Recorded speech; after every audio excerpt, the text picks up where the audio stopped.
Let me guess. These days you can practically gain weight by walking past a bakery. That same sandwich that did absolutely nothing to you at 30 now shows up on your belly at 50 like it signed a lease. Everybody tells you the same thing. Eat less, move more, try harder. So you do. And the scale just sits there, staring back at you, completely unbothered. Here's what nobody mentions. This isn't you being lazy. Somewhere after 45, the tiny doors on your cells that let sugar in started to stick. The scientists call it insulin receptor downregulation. We're just going to call it what it is. The doors got rusty. And no, the fix is not eating even less and being miserable about it. It's 3 simple moves, in the right order. I'll hand you each one, plus exactly what to do, no saving the good stuff for the end. This one's especially for you if you're past 45, still active, and your waistband keeps shrinking even though your habits haven't changed. Suspicious, right? Here's the only picture you need. Imagine your body is a warehouse with one very overworked guy at the front desk. His name is Insulin. Every time you eat, a truck of groceries pulls up, and it's his job to wave it into storage, your muscles, your liver. But when trucks roll in all day long with no break, our guy gives up sorting and just starts piling everything out in the parking lot. That parking lot? That's your belly fat. Sorry. 3 gates, 3 fixes. Let's go. You already know the feeling. Less food than before, and somehow it lands heavier, like your body's charging you extra for the same meal. Here's the deal. Every time you eat, your front desk guy buzzes the storage crew to open up. Eat all day, every day, and that buzzer never stops. So the crew does what any normal human would do. They stop answering. Doors shut, trucks pile up in the lot, and after 45, your crew takes its sweet time coming back from break. So you do the obvious thing. You stop buzzing for a while. Not forever, just long enough for everyone to catch their breath. Once a week, go a full 24 hours without food.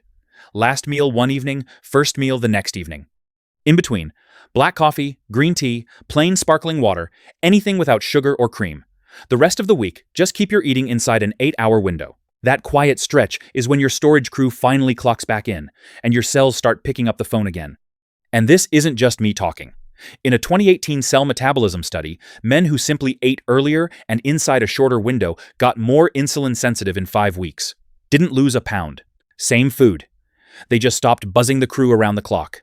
Bonus round. Once the trucks stop, your body finally does a little spring cleaning, sweeping out the junk and dipping into stored fat for fuel. The brain fog lifts. The energy shows up like it remembered it had somewhere to be.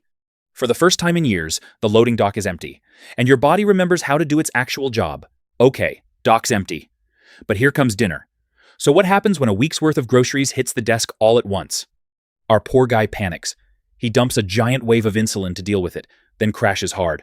And that crash? That's the 3 o'clock slump and the sudden, urgent need for a cookie. Now you know who to blame. So we slow the trucks down. 2 easy ways, same goal. First, change the order you eat. Protein and veggies first, the bread and rice last. The protein flips on a gut signal that tells your stomach to take its time, and the fiber turns into a little gel that the carbs have to wade through. In a Weill Cornell study in diabetes care, folks who ate protein and veggies before their carbs had way lower blood sugar afterward, eating the exact same plate. A later trial saw the spike drop by more than 40%. Same food. Different order. Free upgrade. Second, a tablespoon of apple cider vinegar in a tall glass of water about 10 minutes before you eat. Diluted, please. Never straight, unless you enjoy setting your throat on fire and quitting after 2 tries. The vinegar slows the carbs down and flips on a little switch called AMPK that gets your cells listening to insulin again. Same dinner. Half the chaos. You just put speed bumps on the driveway. There's a third gate, and it's the one hardly anyone uses because it skips the front desk entirely. When sugar's got nowhere to go, it just floats around in your blood until your body shrugs and stores it. But your muscles have a secret back door. Every time they squeeze, they yank sugar straight out of your blood. No permission slip from insulin required. So after you eat, walk. 10 minutes, 20 if you're feeling fancy. We're not talking marathons here. A lap around the block or the kitchen counts. In a 2022 meta-analysis in sports medicine, even 2 to 5 minutes of easy walking after a meal lowered blood sugar, and steady light walking dropped it by about 17% compared to just sitting there. One last trick. Load most of your carbs earlier in the day while your muscles are still paying attention and put the fork down about 3 hours before bed. Turns out your muscles can be the exit door your fat never had to be. Quick reminder, before we stack it all up, this is education from real research, not medical advice. If you're managing something like diabetes, loop in your doctor first. So, back to our opening mystery. Why does the same meal turn on you now? It's not the food.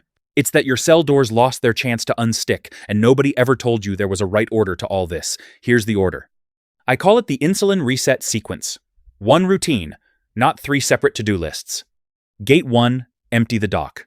1 24-hour fast a week, 8-hour eating window the other days. This goes first, because nothing else works on a warehouse that never gets a day off. Gate 2, slow the line. Every meal, protein and veggies first, starch last, and if you want, vinegar water, 10 minutes ahead.